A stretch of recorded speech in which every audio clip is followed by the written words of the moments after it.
Olá, amigos do canal. Hoje nós vamos discutir sobre uma doença que tem uma alta prevalência de nossa população, que é a anemia ferropriva. O que é a anemia ferropriva? É quando os níveis de hemoglobina no sangue ficam abaixo do normal.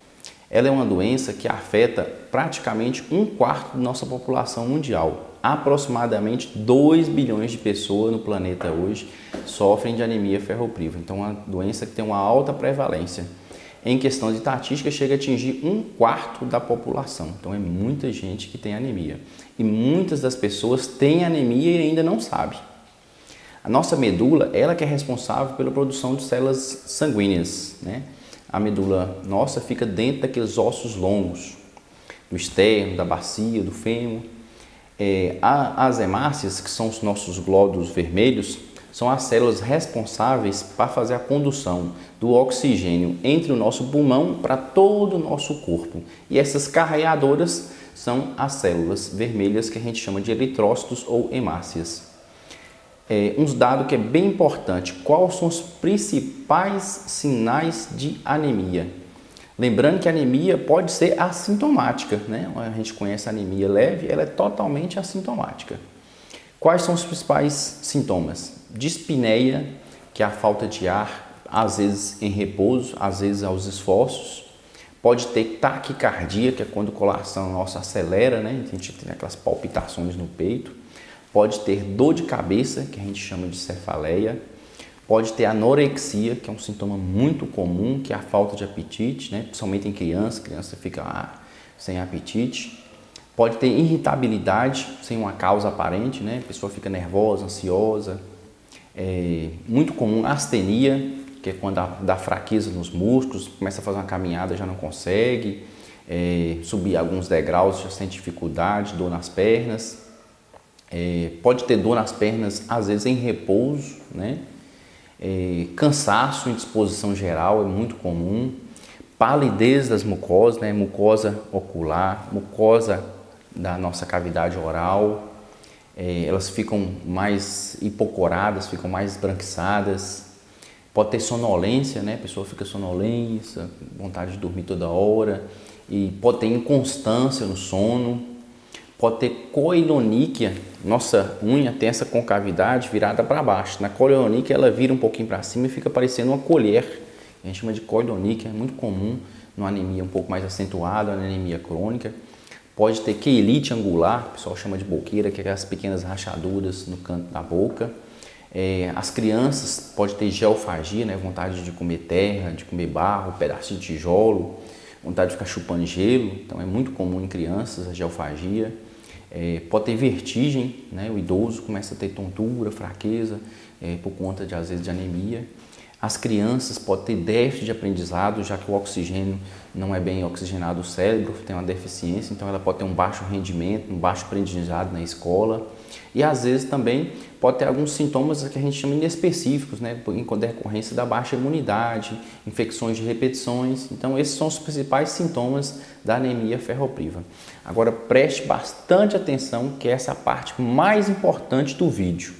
Um dado muitas vezes esquecido, até por médicos, que a anemia pode estar relacionada a uma doença secundária e ainda não diagnosticada e silenciosa. A anemia pode ser tão benigna quanto uma parasitose, ou às vezes tão mortal como um câncer, às vezes um câncer de colo, um câncer de estômago. Então tem que ficar atento a esse tipo de sintomas que pode estar aparecendo. Se você se alimenta bem, come carne e alimentos verdes em geral e tem anemia, procure um médico, porque essa anemia tem que ser diagnosticada e investigada. Quais são as principais causas de anemia ferropriva? A anemia ferropriva pode ter desde os prematuros, né? Onde a parte de depósito de ferro dela ainda não foi formada, então os prematuros podem desenvolver uma anemia ferropriva desde os primeiros dias de vida até os 30 primeiros dias, são muito comuns. Então é muito comum fazer aquela reposição de ferro nos primeiros dias, principalmente dos prematuros. O erro alimentar, né? Uma dieta pobre em alimentos ricos em ferro e vitamina C. Os desnutridos, né? Pacientes de baixa renda, que não tem condição de comprar os alimentos que são ricos em ferro e principalmente os proteicos, né, que tem um valor um pouco mais agregado. Então é muito comum que os desnutridos além da desnutrição, está associado a uma anemia carencial por falta de ferro. As hemorragias uterinas podem desenvolver também anemia. Dentro das hemorragias uterinas a gente tem a hipermenorreia hormonal, quando tem aqueles distúrbios hormonais, a mulher fica sangrando aí 7, 15, 30, 60 dias. Os leiomiomas uterinos, né, que a gente conhece como mioma uterino, pode levar, depende da localização do mioma, ele pode levar a um sangramento crônico. Os pólipos, tanto do estômago como do colo, às vezes um pólipo uterino também pode levar a um sangramento crônico e levar a anemia também. As cirurgias de estômago são muito comuns hoje, né? Paciente que tem obesidade, precisa fazer uma redução de estômago, a gastrectomia parcial, às vezes total. Os pacientes que sofreram de algum tipo de lesão maligna tem que fazer. Então, quando faz a cirurgia de estômago, tira parte dele, pode ter alteração do pH. Essa pH dificulta a absorção e a conversão de íon férrico e íon ferroso. Isso dificulta a absorção do ferro e leva para uma anemia crônica. Pessoas de classe social menos favorecida, né, que tem alimentação reduzida e pobre em ferro, infelizmente ainda comete nosso país ainda é um país em desenvolvimento, tem muita gente que ainda passa fome, né, ainda é desnutrida, infelizmente é uma realidade que a gente tem no nosso país. A gestação, né, o consumo do feto de ferro depleta as reservas da mãe, da gestante, então a gestante já faz uma reposição de ferro durante a gestação, né, sulfato ferroso, profilaticamente. Na gestação também é muito comum a hiperemese gravídica, às vezes um grau mais leve, um grau mais acentuado. Então a gestante também pode desenvolver uma anemia por causa da hiperemese na gestação. Na gestação também não é incomum ter algumas hemorragias, tanto durante a gestação como no parto, que também pode levar a uma anemia. As parasitoses intestinais, né? Então é muito comum o paciente ser desnutrido e ter parasitose intestinal, que aumenta ainda a intensidade da anemia. Na nossa região tem vários vermes, parasitas que podem causar isso. O necata americano pode causar, o Ancylostomide donenale pode causar, o Trichiurus trichiura pode ocasionar.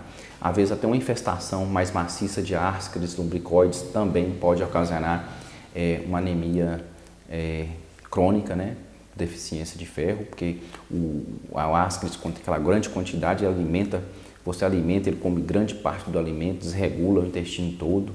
Hemorroidas, tanto as internas como as externas, também pode ocasionar uma anemia ferropriva, né, crônica. As úlceras de estômago, que sangrantes, né, ela pode causar uma anemia a longo prazo. A hérnia de hiato, né, porque ela desregula a absorção do ferro, também pode ocasionar. Os cânceres, né, muito comum, paciente com câncer de estômago, câncer de colo, câncer de reto, câncer de útero, né, são quadros que dão hemorragia crônica e que pode levar a uma anemia secundária. A diverticulite também pode levar a um caso de anemia crônica. A doença de Crohn e a retocolite ulcerativa, que dificulta a absorção do íons de ferro, pode ter diarreia crônica. A doença celíaca, né, que é a dificuldade de degradação e absorção do glúten, pode causar também diarreia. Os celíacos é muito comum ter anemia concomitante. As hematúrias crônicas, né? O que é anemia? A hematúria crônica é quando tem a perda de sangue pela urina, tem a síndrome nefrótica, que é muito comum. E lembrando que a principal causa de anemia ferropriva é a hemorragia crônica. Então, se você tem anemia e ainda está tendo essa anemia de repetição, tem que investigar se você não tem uma hemorragia crônica. Às vezes essa hemorragia pode estar escondida e não está tendo percebida. Tem algum exame, por exemplo, que a gente usa nas fezes, né, que é o sangue oculto nas fezes, para saber se o paciente está tendo hemorragia, perda crônica pelo intestino. Tem outros exames. Então, se você tem anemia, procure um médico, que essa anemia tem que ser diagnosticada. Se você se alimenta bem e tem anemia, procure um médico. Lembrando que se o paciente, por exemplo, já tem doenças como insuficiência renal crônica, insuficiência cardíaca, doenças de tireoide, doenças respiratórias como DPOC e tem anemia, esse quadro pode ter um agravamento quando está associado com anemia. E um dado que é muito importante, que nem todo mundo sabe, do que a gente consegue ingerir de ferro, apenas 10 ou 30% desse ferro que a gente ingere é absorvido, então é muito pouco. Cerca de 70% do que a gente ingeriu de ferro é perdido nas fezes. O intestino nosso não consegue absorver esse ferro. O ferro é absorvido no intestino delgado, né, principalmente na parte proximal, que é o duodeno, e o jejum proximal. São essas duas principais regiões que fazem a absorção de ferro. Então, todo mundo que faz cirurgias nessa região tem dificuldade de absorver ferro concomitante. Apesar de a gente falar ferro, sulfato ferroso, esses nomes que são muito comuns, existem duas formas de ferro na natureza. O ferro M e o ferro não M. O ferro M, ele é derivado principalmente da degradação das proteínas de origem animal. Então, ferro M, origem animal. Ferro não M, origem vegetal. As proteínas, né, elas são quebradas pela ação da pepsina presente no nosso estômago, sendo absorvida pelo duodeno e pelo jejum. A forma M tem um índice de absorção bem melhor que o ferro não M. Ele também não sofre alterações quando ingerido com outros alimentos no nosso trato intestinal, e cerca de 30% do que a gente ingere é absorvido. Enquanto que o ferro não M, que tem origem vegetal, ele sofre alterações de absorção quando a gente ingere com alguns alimentos, principalmente cereais, chá, café. Então tem alguns alimentos que têm interação que dificulta essa absorção do ferro não M. E cerca somente de 10% do que a gente ingere é absorvido. Então você imagina, o ferro não M, somente 10% é absorvido. O ferro M chega a 30%. Então é uma diferença muito grande. Praticamente 70% a 80% do que a gente come de ferro é perdido. Então por isso que a gente tem que fazer uma alimentação balanceada para não ter anemia ferropriva. Lembrando que o ferro não M, ele é um íon férrico que tem que ser convertido no nosso estômago em íon ferroso, Fe+2. Então essa transição, dependendo de alguns alimentos, ele tem dificuldade e a gente não é absorvido. O diagnóstico inicia na consulta clínica, durante a anamnese e o exame clínico. Então, há suspeita, a gente vai e faz a confirmação laboratorial. Então, somente a investigação é feita durante a consulta e a confirmação da anemia é laboratorial. Quais são os principais exames a fim só de curiosidade que a gente faz? O hemograma completo, o ferro sérico, a ferritina sérica, a saturação de transferrina, a capacidade total de ligação do ferro e, às vezes, em último caso, o aspirado da medula óssea para ver se cora por ferro ou não cora. O tratamento. Lembrando que o primeiro passo no tratamento da anemia ferropriva é determinar e corrigir a causa dessa deficiência de ferro. Lembrando que a terapia dietética não tem valor quando empregada na correção da anemia ferropriva, porque a alimentação tem uma baixa disponibilidade dos ferros nos alimentos. Então, o tratamento tem que ser feito medicamentoso. A profilaxia pode ser alimentar. Por que tem feito isso? Principalmente crianças, ela precisa melhorar rápido, está em desenvolvimento. Se você fazer um tratamento só pela alimentação, ela fica muito tempo para recuperar e ela pode ter uma baixa de desenvolvimento, e esse baixo desenvolvimento, às vezes intelectual, no aprendizado, pode ser constante. Então, o tratamento tem que ser medicamentoso. Geralmente, a gente inicia com sulfato ferroso, que tem um ferro com uma boa disponibilidade e um baixo custo. O sulfato ferroso tem uma melhor absorção em jejum, então tem que tomar em jejum pelo menos 1 hora antes dos alimentos ou 1 hora depois dos alimentos. Preferencialmente, se você conseguir ingerir esse sulfato ferroso, né, com suco cítrico, seja de laranja, abacaxi, limão, acerola, morango, ele aumenta a absorção quando ingerido com suco cítrico por causa da vitamina C. Alguns casos, alguns pacientes, ele tem intolerância, desconforto para ingerir esse sulfato ferroso. Aí a gente recomenda que ele faça durante as refeições. O tratamento geralmente é feito de 3 a 6 meses. A gente começa o tratamento com a cada 3 meses, a gente repete os exames até corrigir a anemia. Há alguns casos, a gente tem que fazer ferro parenteral, o pessoal chama de ferro na veia. Tem algumas condições que são necessárias. Os pacientes que fizeram cirurgia gástrica, né, as gastrectomias, paciente com sangramento maior que a reposição de ferro, às vezes paciente que não consegue mudar na alimentação nos celíacos, a gente tem que fazer, e às vezes a necessidade de fazer a reposição de ferro urgente, para fazer uma cirurgia daqui a 30 dias e tem que melhorar em 30 dias. Então a gente faz o ferro parenteral para ele melhorar rapidinho. Alguns casos, né, por exemplo, o caso da minha avó, ela tem insuficiência renal crônica, tem 99 anos, Então, os rins dela não conseguem produzir eritropoetina, que é o hormônio que avisa para a medula produzir novas células vermelhas. Então, ela tem que tomar essa reposição de eritropoetina para a medula óssea produzir mais células vermelhas e refazer essa recuperação de anemia. Agora, vamos falar um pouquinho sobre a prevenção da anemia ferropriva, principalmente a anemia carencial. Nós vamos falar aqui mais de 50 alimentos. Às vezes no consultório a gente não tem condição de lembrar de todos ou de falar de todos por causa do tempo. Então vamos falar aqui hoje mais de 50 alimentos que são ricos em ferro, principalmente os de origem animal e de origem vegetal. Vamos falar primeiro os de origem animal. A carne vermelha, né? Carne vermelha é riquíssima em ferro. Acho que são raras pessoas que não gostam, que não comem carne vermelha. Quais são os cortes, principalmente do boi, que tem bastante ferro? A picanha tem bastante ferro, contrafilé, o patinho, o próprio filé, o acém, a costela. Então esses cortes, que são cortes vermelhinhos, né, tem bastante ferro. A carne de cordeiro tem bastante ferro. Os peixes em geral, né, a sardinha, manjuba. Na nossa região aqui não tem muito, mas outras regiões tem. As ostras, os mariscos, que a gente chama dos frutos do mar, são riquíssimos em ferro. O camarão, somente o camarão de 7 barros, né, ele tem bastante ferro. Os miúdos em geral são riquíssimos em ferro, é como se fosse quase um medicamento, né, os miúdos. O que é o miúdo? O coração, o rim, o fígado. Na nossa região mesmo tem um prato conhecido como sarapatel, né, que contempla esses alimentos que são riquíssimos em ferro e tem uma alta absorção.